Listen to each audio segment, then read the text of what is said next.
दही वाली भिंडियाँ बनाने के लिए मैंने आधा किलो भिंडियाँ पहले धो ली थी और अच्छी तरह खुश्क कर ली, कपड़े पे फैला दें और फिर इस तरह टुकड़ों में, बड़े टुकड़ों में काटने हैं। और उसके बाद इसको तलना है, तो तेल ज़्यादा डलता है इस सब्ज़ी में, तो पहले इनको खाली तल के हम निकाल लेंगे, यानी 2 हिस्सों में करके तलेंगे। ये थोड़ा सा निकाल लिया, बाकी ये मैं अब निकालूँगी। कोशिश करेंगे तेल निचोड़ दें, लेकिन इसमें तेल बहुत ज़्यादा इस्तेमाल होता है इस डिश में अगर हम इस तरह पकाएँ। फिर जो बकरी थी मैंने वो भी डाल दी और वो भी तल लेनी है।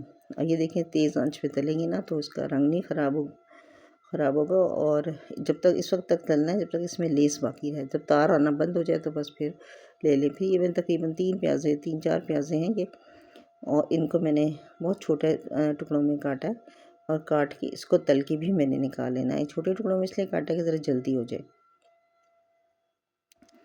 तो ये हमने तल लेनी है, कच्ची पक्की हो जाएगी तकरीबन, ब्राउन नहीं करनी।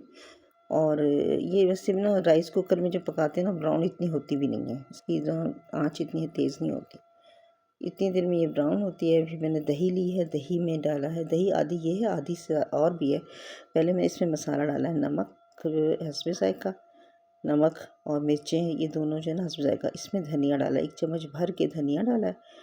और ये ऊपर तक भर के टीस्पून और 1 टीस्पून डाली है सुरख मिर्च, यानी 1 टीस्पून नमक, 1 टीस्पून भरा हुआ धनिया, 1 टीस्पून मिर्चें और हाफ़ टीस्पून हल्दी डाल के और इसको मैंने दही में मिक्स कर लिया। तो इतनी देर में ये प्याज हो जाएगी ना, इतनी देर में ये मसाला ज़रा फूल जाएगा। अच्छा, प्याज़ें ये है, प्याज बढ़ा भी सकते हैं, लेकिन जितनी प्याज बढ़ाएंगे उतनी दही बढ़ानी पड़ेगी।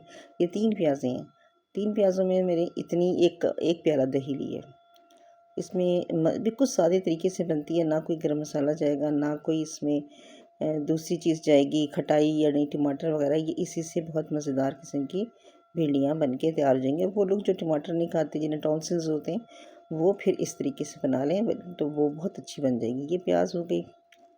अब इसको फिर हमने साइड पे करिए। तकरीबन 3 प्याज़ें हैं, मीडियम, बड़ी नहीं है, मीडियम है। बस इस तरह करने का तेल निकल जाएगा, तेल ज़रा कम से कम हो तो अच्छा। अब ये इतना सा बाकी रह गया, इसमें मैंने डालने वो जो मसाले मैंने डाले थे, नमक मिर्च हल्दी, वो इस गरम तेल में हम डाल के और इसको भुनाई कर लेंगे। अच्छा, ये देखिए दही में जो मैंने डाला था, अब बस इसमें डाल के हमने इसकी भुनाई करनी है इतनी कि ये इसका फिर ऑयल निकल आए। पीसे हुए जो खुश्क पाउडर वाले मसाले होते हैं ना, ये जल्दी भुन जाते हैं। सिलबट्टे पे जो पीस के हम बनाते हैं मज़े का तो बहुत होता है, लेकिन थोड़ा सा टाइम टेकिंग होता है कि वो भुनने में ज़रा टाइम लेता है। बस अभी इसको भुनाई कर लेनी है इसकी। जब ये इन मसालों का सारा वो निकल जाएगा, इसमें देखें लहसुन अदरक नहीं डलता, इस भिंडी में लहसुन अदरक नहीं डलता।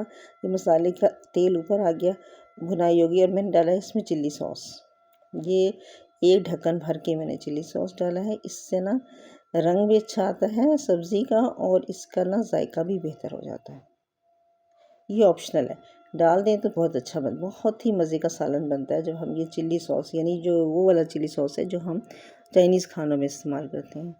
ये चिल्ली सॉस डाल दिया, फिर इसकी दोबारा भुनाई करनी है और फिर वो जो प्याज हमने पीसी थी वो हमने डालनी है। जब पानी जो प्याले में था मसाला डाल के जो बच जाता है ना, फिर थोड़ा सा पानी डाल के फिर भुनाई करते हैं। ये नहीं होता कि बस एक दफ़ा वो आ गया तो ऊपर।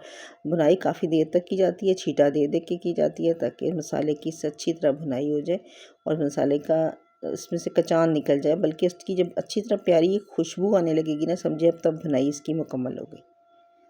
इसमें कच्चापन ना हो, कि इसमें हल्दी की स्मेल ना हो या धनिए की स्मेल ना हो, तो फिर ये इसकी भुनाई मुकम्मल होती।